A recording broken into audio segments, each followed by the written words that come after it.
வருவாண்டி தருவாண்டி மலையாண்டி. முருகப்பெருமான் ஆண்டி கோலத்தில் இருக்கிற தலம் பழனி திரு ஆவினன்குடி.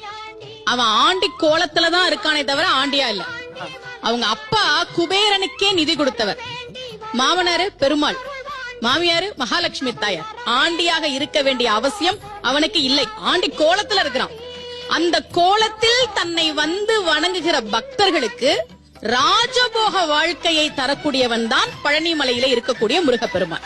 காலையில ஆண்டியா இருப்பார். 6 மணிக்கு பழனி முருகன் கோவில்ல 6 மணிக்கு இந்த விஸ்வரூப தரிசனம் முடிஞ்ச பிறகு வரக்கூடிய கோலம் ஆண்டி கோலம்.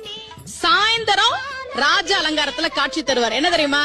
நீ காலையில பொடி நடையா ஒண்ணுமே இல்லாம என் கோவிலுக்கு வந்தாலும் அன்றைக்கு மாலைக்குள்ளேயே உன் வாழ்க்கையில் ஒரு மிகப்பெரிய மாற்றத்தை நான் நிகழ்த்தி காட்டுவேன்றதா ராஜ அலங்காரம்.